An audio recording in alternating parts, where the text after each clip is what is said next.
वर्णिवेशरमणीय दर्शनं मन्दहासरुचिराननाम्बुजं पूजितं सुरनरोत्तमैर्मुदा धर्मनन्दनमहं विचिन्तये। असतो मा खड्गमय तमसो मा ज्योतिर्गमय मृत्युर्मा अमृतं गमयः।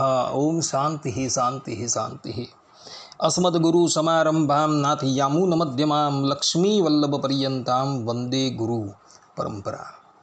આજની જ્ઞાન સભાની અંદર પધારનારા બધા જ ભગવદ્ ભક્તોને વેદાંતાચાર્ય પુરાણ ઇતિહાસાચાર્ય એમએ ફિલોસોફી શાસ્ત્રી રાકેશભાઈના હેતપૂર્વક જય સ્વામિનારાયણ। ભક્તો, આજની આ જ્ઞાન સભાની અંદર આપણે બધા એકાદશી આદિ વ્રતમાં પાળવાના નિયમો આ વિષય પર થોડી વાત શ્રવણ કરશું। તો બધા જ શ્રોતાગણો આ પ્રવચન પોતાના હિતને અર્થે એકાગ્ર મને કરીને શ્રવણ કરે।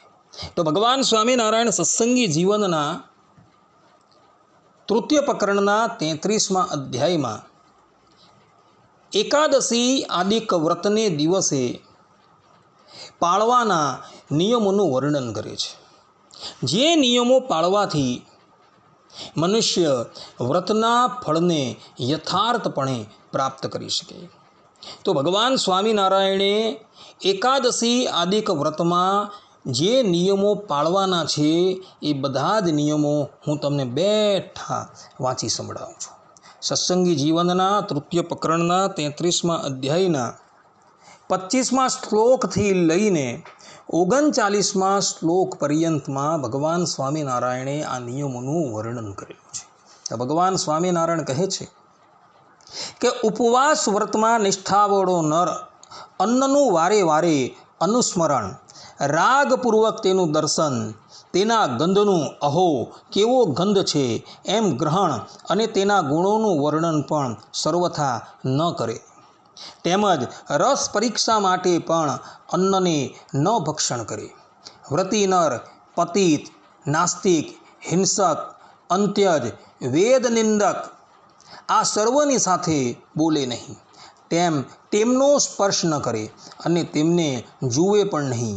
યદ્યપિ પતિત આદિકની સાથે નહીં બોલવાનો વિધિ સર્વને સાધારણ છે, વિશેષ નથી, તથાપિ વ્રતિના પ્રતિ જે તેનું વિધાન છે તે વ્રત ભંગને કરવા પણ જણાવવા માટે છે, અન્યથા ન જણાવે તો પાપ સંપાદક છે પણ વ્રત ભંગ કરનાર નથી એવી કોઈ શંકા કરે।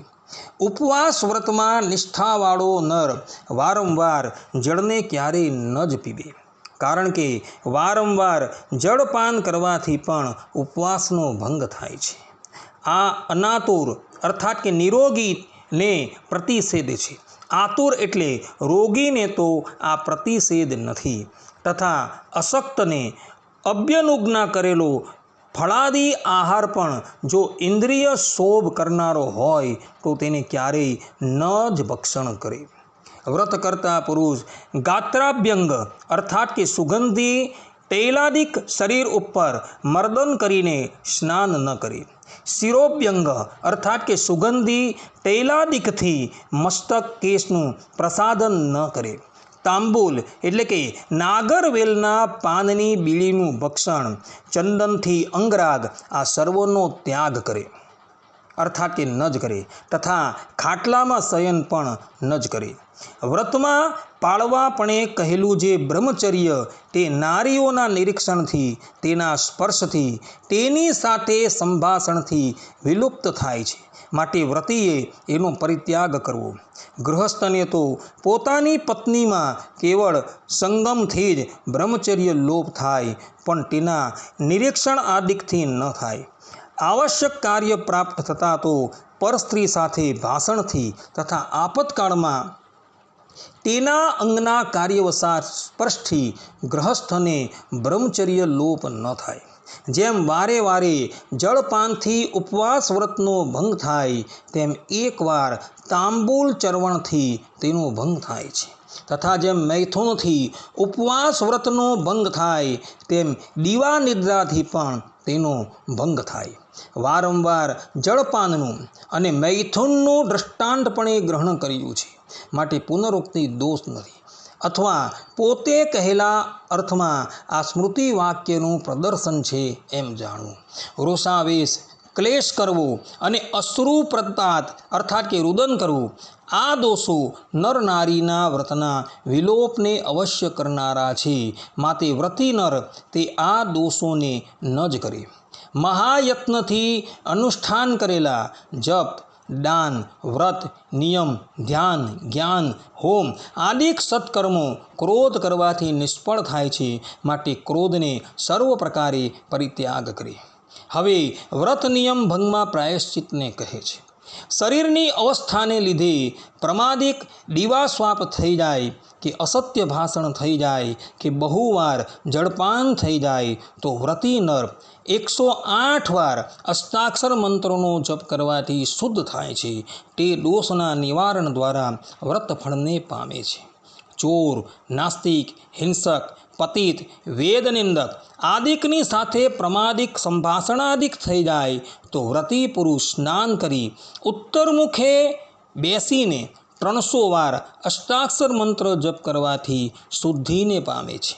પ્રાયશ્ચિતથી પણ ન પરિહાર થાય એવા તો આ દોષો છે. કયા? તો કહે છે તાંબૂલ, મદ્ય, માંસાદિકનું પ્રમાદથી પણ ભક્ષણ તથા ગ્રામ્ય વાર્તાનું કથન, ગાળીદાન, તાડનાદિ તથા તમાકુનું ભક્ષણ, માદક વસ્તુનું ભક્ષણ, દ્યુતક્રીડા અને સ્ત્રીસંગ આમાંથી એક પણ દોષ અજ્ઞાનથી જો થઈ જાય તો નિશ્ચય વ્રત લોપ થાય. એ રીતે જો પુરુષને બુદ્ધિપૂર્વક વિધવાનો સ્પર્શ થાય અને જો વિધવાને બુદ્ધિપૂર્વક પુરુષનો સ્પર્શ થાય તો બંનેના વ્રતનો લોપ થાય. જો પુરુષને બુદ્ધિપૂર્વક વીર્યપાત થાય અને સ્વપ્નમાં વીર્ય પ્રસ્ખલન થાય તો તેના પણ વ્રતનો વિલોપ પ્રાયશ્ચિતથી પણ ન પરિહાર થાય એવો થાય. માટે વ્રતી પુરુષ સ્ત્રી થકી ભય પામે. આ પ્રમાણેના નિયમ ભગવાન સ્વામિનારાયણે સત્સંગી જીવનની અંદર બતાવેલા છે. તો ભગવાન સ્વામિનારાયણે જેટલા નિયમો બતાવેલા છે એ નિયમો એકાદશી આદિ વ્રતની અંદર પાળવાના છે. જો પ્રમાદથી એ નિયમનો ભંગ થઈ જાય તો એનું પ્રાયશ્ચિત પણ ભગવાન સ્વામિનારાયણે અહીં સત્સંગી જીવનની અંદર બતાવેલું છે. પરંતુ કેટલાક દોષો એવા છે કે જે પ્રાયશ્ચિત કરવાથી પણ શુદ્ધ થતા નથી. એ દોષોથી હંમેશા બચવું જોઈએ. ભગવાન સ્વામિનારાયણે અહીં એ બધા જ દોષોનું વર્ણન સ્પષ્ટ રૂપે કરેલું છે કે તાંબુલ છે, મદ્ય છે, માંસાદિકનું પ્રમાદથી પણ ભક્ષણ તથા ગ્રામ્ય વાર્તાનું કથન, ગાળીદાન, તાડન તથા તમાકુનું ભક્ષણ, માદક વસ્તુનું ભક્ષણ, દ્યુતક્રીડા, સ્ત્રીસંગ આમાંથી એક પણ દોષ અજ્ઞાનથી થઈ જાય તો એનું કોઈ પ્રાયશ્ચિત થતું નથી. એવા મનુષ્યનું વ્રત ભંગ થઈ જાય તથા વિધવાનો સ્પર્શ થાય, વિધવા દ્વારા પુરુષનો સ્પર્શ થાય તો એનાથી જે દોષ થાય છે એ દોષનું પણ નિવારણ પ્રાયશ્ચિતથી થતું નથી. માટે ભક્તો, ભગવાન સ્વામિનારાયણે જે પ્રમાણે કહ્યું છે તે પ્રમાણે વ્રતની અંદર આટલા દોષોથી હંમેશા બચવાનું છે. પ્રમાદથી કોઈ દોષ થઈ જાય તો એ દોષનું પ્રાયશ્ચિત ભગવાન સ્વામિનારાયણે અહીં બતાવેલું છે. અને દોષ છે વારે વારે જલપાન કરવું તથા દિવસે સૂવું તથા વારે વારે અન્નાદિકનું ચિંતન કરવું, એ બધા દોષો જે છે એનું પ્રાયશ્ચિત થઈ શકે છે. પરંતુ જે દોષો ભગવાન સ્વામિનારાયણે બતાવેલા છે એ દોષોનું કોઈ પ્રાયશ્ચિત થતું નથી. માટે વ્રતીએ હંમેશા એવા દોષથી બચવું જોઈએ. તો જ એનું એ વ્રત જે છે એ યથાર્થપણે ફલ આપનારું થશે. માટે બધા જ લોકો આ વાત જે છે એ આત્મસાત કરી લે. આટલું કહીને હું મારા પ્રવચનને અહીં વિરામ આપું છું. સર્વે સંતુ નિરામયઃ, સર્વે સુખીનો ભવંતુ, સર્વે ભદ્રાણિ પશ્યન્તુ, મા કશ્ચિદ દુઃખ ભાગ ભવેત. અસ્તુ. જય